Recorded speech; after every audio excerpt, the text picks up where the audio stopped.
Hey everyone, Torah thought for the day. I am going to base this Torah thought on a speech I heard for Rosh Hashanah, which maybe only two of my friends on Facebook heard. So for the rest of you, I think this will be very relevant. The topic is going to be putting yourself in other people's shoes. So what exactly does that mean? Okay, here's an example. Let's say someone you know gets an iPhone. I'll be that person. I get an iPhone. I don't have an iPhone. I get an iPhone. So I can just get the iPhone, and I don't need to publicize it to the world. Or I can make a whole status on Facebook saying, "Oh, look at me, I got an iPhone."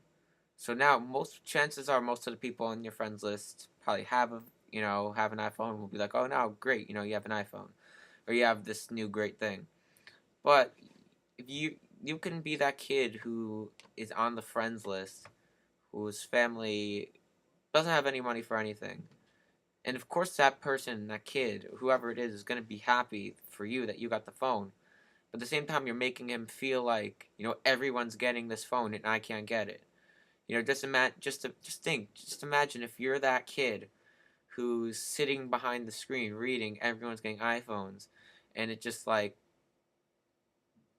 it hurts that you can't get what you want. It could be with anything. It could be with whether it's having children. This is the example that a rabbi used, that you can put on simcha listings that you had a baby and you're having a bris.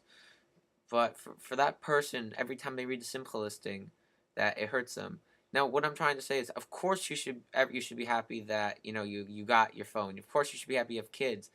You don't need to think about that you should think about that other person that you're going to be hurting by gloating or publicizing it.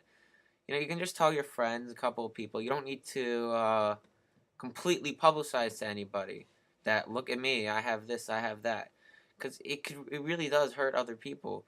I'm not I'm I could be hurt by other things. I can go to, and this is different. This is I can go to, let's say, if I went to the Philly Yeshiva a couple months back, and the way I see everyone learn, it hurts. I mean, it's my problem, but it hurts for me that like they're on such a higher level than me, that I wish I could be on their level, and that's something different than a material thing. You can get to that level if you're on a lower level of learning, that you can always reach that higher level. That's something you can't give up on. That's just not something about having money. That's just about having determination.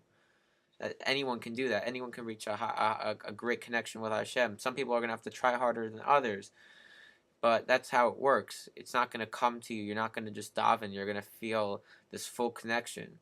You have to search for it on your own. And then when it comes to really putting yourself in other people's shoes, you have to think, when you're going to do something, is that going to, hurt the other person?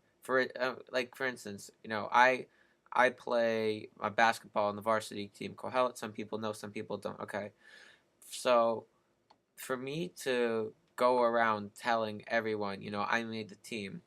For the kids who don't make the team, or they're on the JV, it bothers them. I remember when I was in eighth grade and I didn't make, or sixth grade, sorry, and they put me on the B team. It annoyed me because I knew I was better than everyone else. But that's beside the point. It hurts when you have to brag. Yeah, I acknowledge and I'm happy for you that you're on the team, but you don't need to brag about it. I'll finish off with a story that the rabbi told.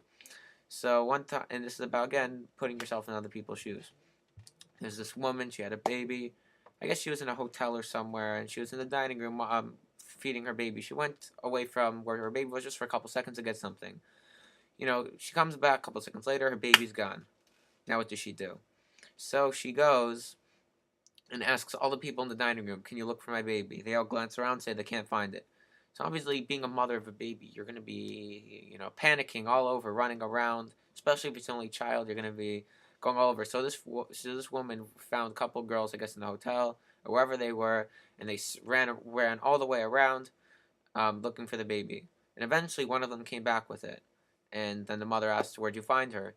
And or him or whatever. And this young girl says, I found it in the dining room under the table. And this mother's like, "What do you mean? I told all the people to look." What the this girl responds and says, "I'm Libby Kletsky's sister. I understand what it's like to lose somebody."